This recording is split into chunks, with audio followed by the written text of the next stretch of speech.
Today I'm joined by the Director of Football at Lincoln City Football Club, Jez George. Jez, first question from me. Could you give us a bit of an insight into your role at Lincoln City Football Club as Director of Football? Yes, the question I always get asked, Jake. I don't think anybody knows what this role does. So I'll try and be succinct. I think the most important part of this role is just to be the conduit between the manager and the football department and the board. So being that buffer between the two, trying to make sure that there's really good communication between the long-term vision for the club and how that gets implemented on a day-to-day basis. And that sounds a really fluffy answer. So if I give you a bit more detail, there's huge amount now that goes on around the team, the first team. So there's a medical and sports science department, analysis department, recruitment, which is really important, obviously, the whole operation, i.e. how the training ground functions, all the logistics of how we get to away games, where we stay. Then there's the academy, which is huge for us, and we'll go on to that in a lot more detail, I'm sure, during this call. And just the support of the coaching staff and the manager on a day-to-day basis. So that would be my role from day to day, managing and overseeing all of those departments. Then there'll always be moments in a season that become real busy, and usually they're transfer windows, because my role has a big sort of emphasis on the side of overseeing our recruitment. So January transfer window becomes really busy, as does the summer. But that's the role, really. I don't know if I've explained that well enough, making sure long-term the club is making all the right decisions, but short-term supporting the manager, who has to prepare the team for every Saturday, Tuesday, and has his eye on those short-term results. So just trying to balance really the long and the short term, and make sure the club is going in a direction it wants to go in, and being that almost guardian of the club's vision and philosophy and way it wants to work. Sure. And you mentioned about so many kind of broad items there that your role covers, and one of them being the education. So why do you think the education programme at Bishop Burton is so important for those young footballers?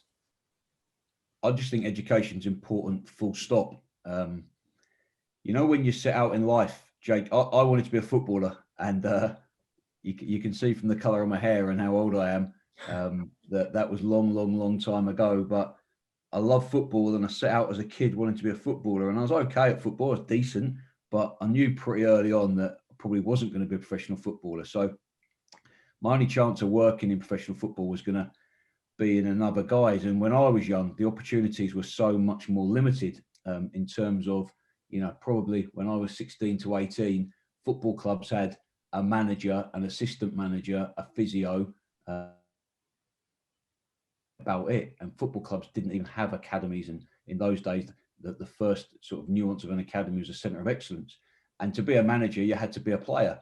So there wasn't many opportunities at all. Now, that's completely different now. There's so many opportunities for young people who aren't able to become professional footballers to still work in professional football. And the percentage of players who come through for a professional career is so small. And I talk a lot, and maybe you'll just give me a minute to sort of give some stats on this to make it clear why education is so important. So if you start off at the beginning of your academy career to become a footballer, you're looking at like 0.1% of those players who start the journey and end up having a career in professional football. If you're in the top 1% of players in the country, you're playing at step 3 in non-league football. And for people at 16, 17, 18 who set out with the aim of being a professional footballer, they look at that as failure, when I look at that as success. If you're in the top 1% of anything in the country, it's pretty good. Yeah. But in football, it's the top 0.1% to be a footballer. So look, the stats tell you most people are going to have to find something else to do. And even those who get to 16 and have gone through all the processes to be in an academy and get a scholarship, at 18, there's still those who get professional contract. 75% of those won't be in professional football at 21. So for me, education is so important for those setting out to be footballers, because statistically, it's going to be, being honest, more likely than not, they won't be able to become that. And education for me also, just even for the ones who do become professional footballers, they're going to have a dual career. They're not going to play football till they're my age. They're going to be, 18 to 35 maybe, and then find a second career. So even if you're one of the very, very few and the very fortunate ones who do come through and have a career in professional football, there still needs to be a career at the end of it. And for me, education just keeps every option open. And that's why it's so important that education and football run alongside each other, because you need to keep all options open, in my opinion, for as long as possible. And, if I had my way in professional football, people would study formally in education even beyond the age of 18 because of those stats that I've just given you. People think that first professional contract is making it, when the reality is most of those players will still be looking for something else to do 2 or 3 years later. So, yeah, I just think it keeps options open. It enables people to have more than one ambition, and knows that and know that even if you don't achieve what you set out to, the process of trying to achieve it still sets you up in life for something else. And I think that's the most important way of thinking about it. You make a really good point there in terms of the young players, and so many of them want to be professional footballers, and a lot of young people love football in general. So I guess my next question leads into the opportunities that are there for those young people who may not be fortunate enough to become a professional footballer, but would still like to have a career in the game. What kind of opportunities are there, not just at Lincoln City Football Club, but across the whole the whole sport? Yeah, look, football's changed so much. Professional football's changed so much and professionalised itself so much in the last 20 years. So there's huge opportunities now. And look, the good thing about this, in my opinion, is they all require proper education qualifications. It's not like do a coaching badge and you get in, or have a career and you get in. We look in certain job roles. For example, we advertised a role of an analyst to work under our head of performance analysis in the first team. We had about 80 applicants, Jake. And, this wasn't the most highly paid role in the world, but so many people applying. And for us, the differential wasn't just to get to a shortlist, have you done a degree? It was, have you done a master's as well as a degree? So, and still we probably had a shortlist of 20 really, really credible candidates that in the end, we appoint the person we think with a little bit of experience of doing work at a football club alongside his education. So this lad in particular went to Bournemouth University and worked a little bit in Bournemouth's academy. So the bar's really high for people coming in, and that's why education is so important. So look, there's a plethora of roles, sports science and medicine. So that's from being a chartered physio, a therapist, or a sports scientist, looking after all of the physical output of the players on a day-to-day basis, gym programs, work on the grass, looking at all the GPS stats, making sure the loading's right from day to day and from game to game. And then obviously physio, self-explanatory, isn't it? Keeping the players fit, doing all their prehab, screening the players, helping them to avoid injuries, and then treating those injuries they do have. Performance analysis is massive. Reviewing every single game, every single performance that our team put on the pitch, how we can improve, how we can develop. Always analysing the opponent, looking probably at 5 or 6 games of them and trying to work out their strengths and weaknesses and presenting that to the manager and then the players ahead of every game. Then the recruitment department, which is some part is that scouting, some part of that is technical analysis. So that would be watching loads of games on video, potentially looking at some data analysis, putting massive data banks together of players so that every time we're looking at certain positions, we have all of that information at our fingertips. You've got the operational side of it. I mean, even practical, at Risehome College, for example, an agricultural college, we've got one lad who's in an apprenticeship as a grounds, a member of our ground staff. So, he's on the pitch at the LNER stadium, and he's at our EPC, our training ground every day, learning how to prepare football pitches. So there's that avenue. And then the academy is almost a replica now in terms of opportunities for roles off the pitch, in terms of that sports science, medicine, analysis. And then on top of that, obviously coaching. And there's, degrees that you can now do that cover a variety of different topics within, sports science, but also sports coaching. So again, there's another avenue for people to think about before we even go into, Jake, your side of the club, because, look, you're younger than me. You're a young lady who loves football as well. I know that from speaking to you. And you're in a brilliant role looking after all of our media output. So it's not just on the sporting side that there's opportunities in football clubs.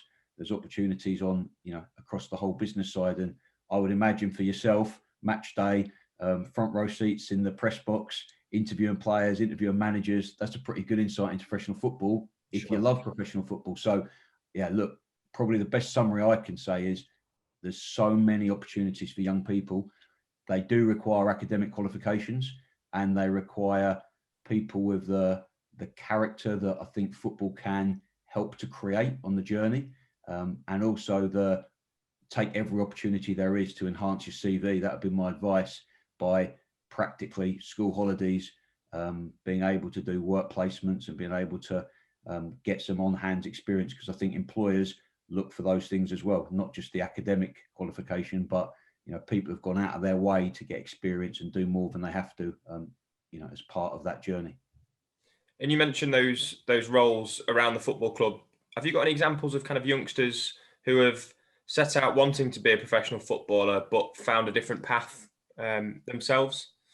Yeah, look, loads of examples, and I could probably do an hour on it, Jake, to be honest, but I'll give you two, both at Lincoln City. So one would be Kieran Walker, and I think you might be doing an interview with Kieran. That'd be really interesting for everyone to listen to. But Kieran, really good footballer, went through the academy at Lincoln from 8 all the way through to a scholar.